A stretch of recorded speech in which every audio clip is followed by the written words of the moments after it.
America's sweet tooth, that is especially a sweet tooth that grew bigger and bigger and bigger for its love of sugar, began well before the Civil War, and sugar became a staple in all kinds of confections, candies, and other kinds of foodstuffs.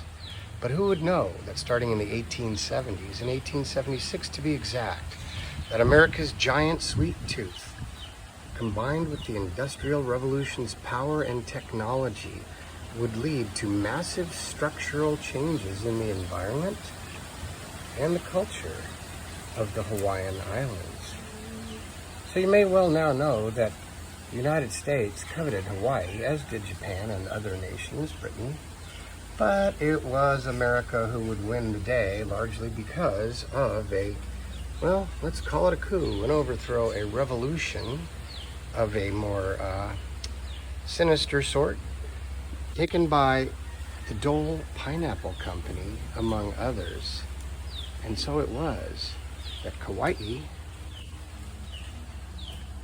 started the first sugar company before the Civil War. And as you can see throughout various phases in time, sugar plantations on this naturally wet and rainy island, with water being so necessary to feed the thirsty crop, became a major sugar exporting island. Now you don't get the valuable powdered white stuff for such soft drinks as Coca-Cola, whatnot, so many other varieties, from raw cane sugar itself, or the raw cane, sugar cane liquid. It took a lot of labor, and refining processes abounded, becoming more and more sophisticated and more productive between 1835 and the turn of the century. Suddenly it occurs to me, I have a plantation, that is a plantation. Hundreds of thousands of acres of sugarcane fields here, sugar stalks piled up, ready to harvest, would require legions upon legions of cane cutting, manual laboring workers. And then choking off the root, pulling in the fields. Eventually, the cut cane had to make its way to the cane train. What do you know about that?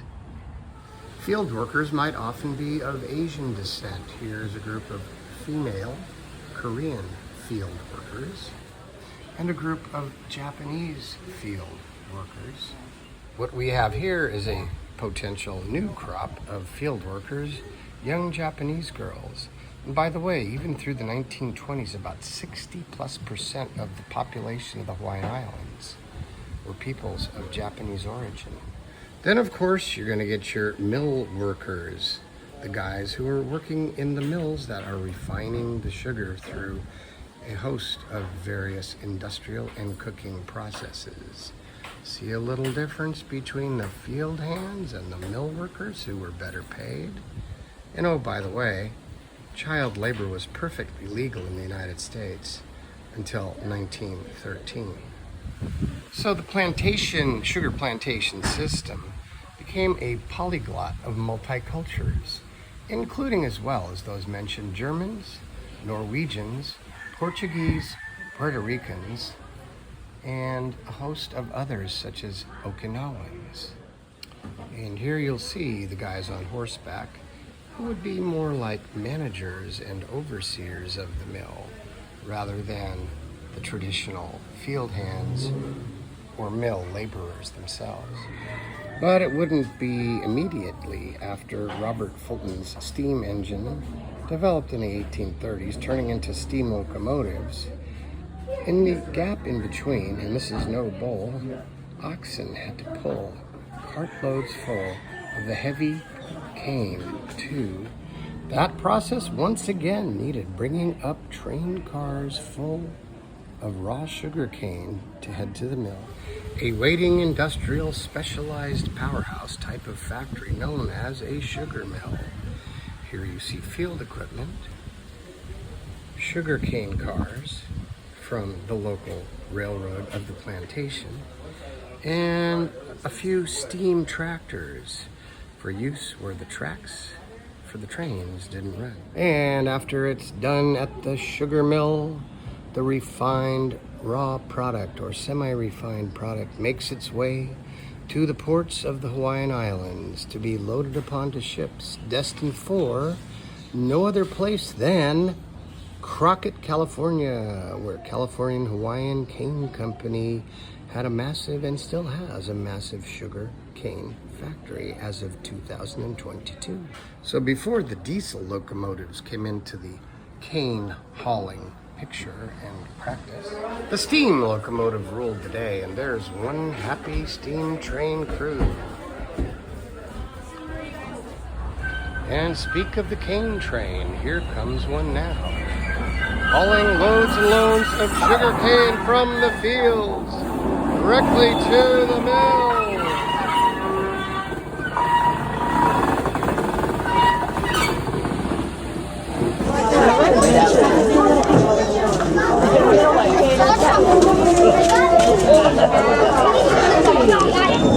I'm assuming. Hold on to your hats, because this here's the wildest ride in the wilderness. Somewhere bound. Happy birthday to you. Thank you for spending your special day with us here on the train. Here at Kiahuna. Beautiful mansion here on the left side. The historic diesel. We actually found this engine up in Georgetown, Colorado. Georgetown. Now some of the crops that we grow will be recognizable. As an example, we have bananas here on the left side of you. But yes, we have no bananas. You can add that. We have no bananas today. As far as what's in the orchard, well, let's go from row to row. Our very first row is the Midnight Valencia Orange, followed by the Sherwood Avocado, the Java Chicaba, or Brazilian Grape is the next row. Then we've got Acerola Cherries, Tongor Tangerines, Tongor Tangerines, Dragon's wow. Eye from Southeast Asia. And mind you, all this fruit Right above us we have and other contents grown here like spices go straight to the restaurant on the premises of the Kiahuna Plantation. Yeah, we're trying to stay on the right track, and then by so doing, we're avoiding the left track. We have a nice view here about 10 years ago. We also have, coming up on the left side here, coconut trees. We're growing a very specific variety of coconut. These come all the way from Samoa. You want Samoa coconuts? You go back to Samoa, where they can also grow a lot of coconuts. Well, we all have to have motive, they say. Could be a crazy motive, could be a locomotive. Who knows?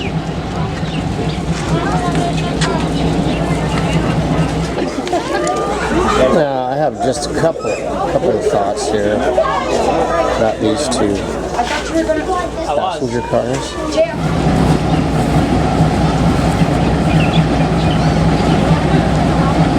These will make you think twice about driving trains.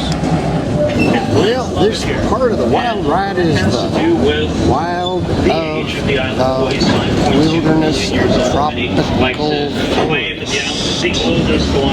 dense, lush, verdant, many of which are much than Kaui, but it's the eldest of the main inhabited islands, and at 5.2 million years of age, it's seen a lot of erosion. Is much better. That's some of that right here on this forest. If you take a look at the vines on the left side of us, this is a former houseplant that was introduced to the islands as a houseplant, and now they are everywhere. This is, as some of you might have recognized by now, philodendron growing on a much larger scale than what you're probably signs of civilization. But anyways, within the forest we do have maybe we're getting back to the station. And no sooner when you think the jungle will never end, the rainforest will never break free suddenly. Without hesitation, we are back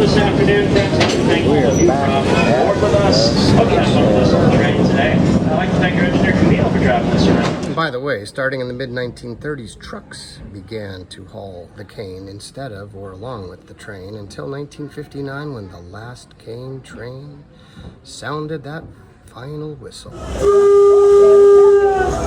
Okay. And that, ladies and gentlemen, boys and girls, is your train of today.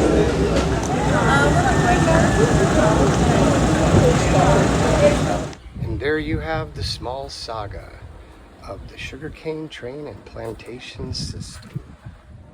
Goodbye, cane train.